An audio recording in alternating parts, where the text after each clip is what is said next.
There are 3 books in the Bible known as wisdom literature: Proverbs, Ecclesiastes, and Job.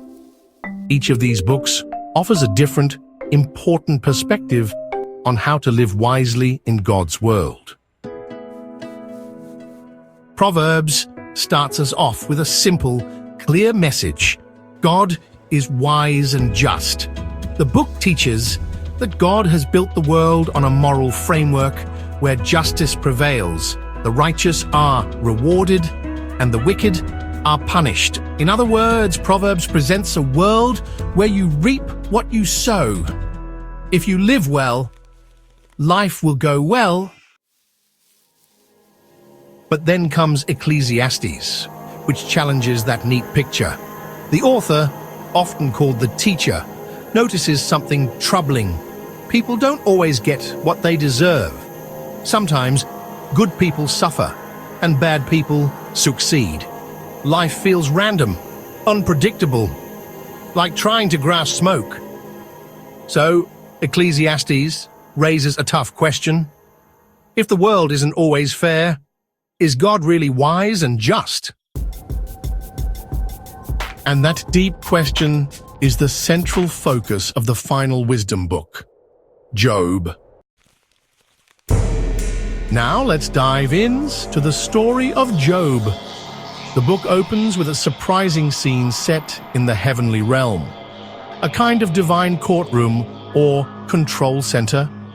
God is there with a group of spiritual beings called the sons of God, and they've gathered to report in. God highlights Job, a man he calls blameless and upright, someone who truly honors God. But then one of these beings steps forward, a figure called the Satan. Now, Satan here isn't a personal name. In Hebrew, it means the accuser or the adversary. Challenges God's claim about Job. He suggests that Job doesn't love God for who he is, but only because God has blessed him. Take away Job's blessings, and he'll curse God to his face. So, God allows the Satan to test Job's integrity, not as punishment, but as a way to explore this deep question. Job ends up losing everything: his wealth, his children, and even his health. It's heart-wrenching. Yet, amazingly, Job continues to worship God, at least in the first 2 chapters. But things change in chapter 3, when Job begins to speak from the depth of his pain. He unleashes a passionate poem cursing the day he was born. His grief and sorrow pour out in raw, poetic language. Then, 3 of his friends arrive to comfort him.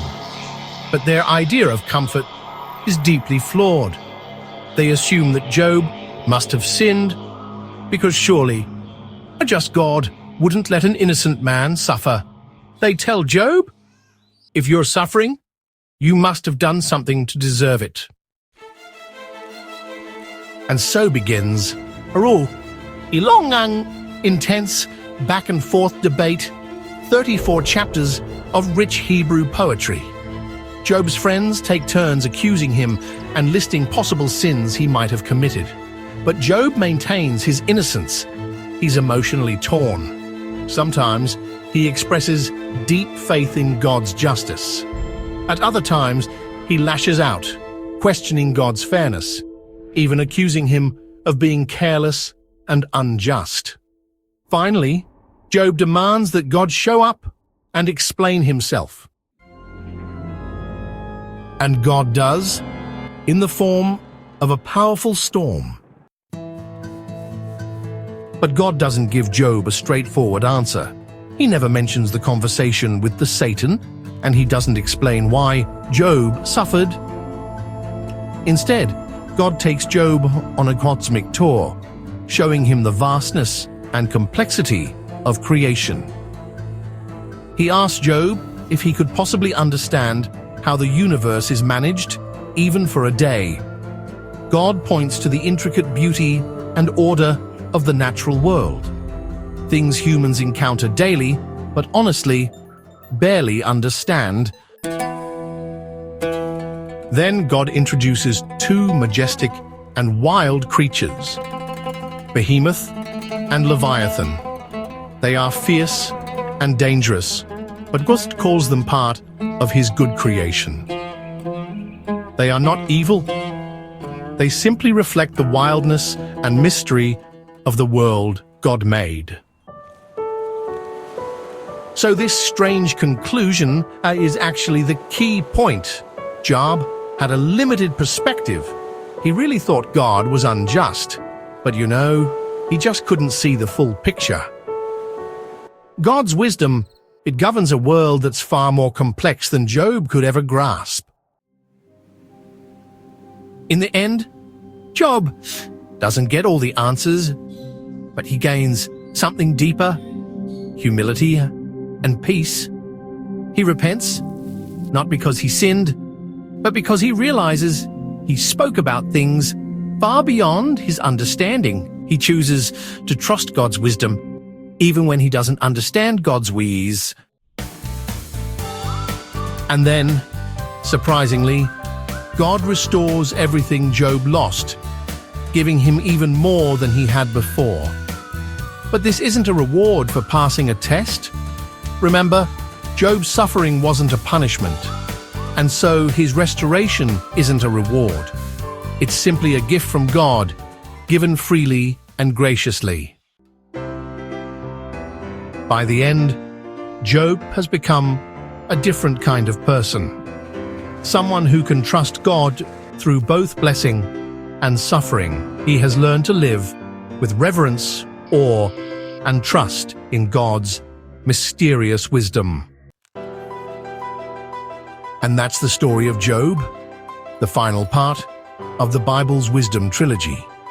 Together, Proverbs, Ecclesiastes, and Job give us a full picture. Proverbs teaches that life usually works best when we live wisely and honor God. Ecclesiastes reminds us that life can be unfair and unpredictable. Job shows us how to trust God's wisdom when we suffer without explanation. To live wisely in God's world, we need to hear all three voices. They teach us to fear the Lord, seek understanding, and trust in his greater plan, even when life doesn't make sense. If this video blessed you, don't keep it to yourself. Share it with someone who might also need to learn about the Bible. And don't forget to subscribe, like, and turn on the notification bell for more powerful episodes.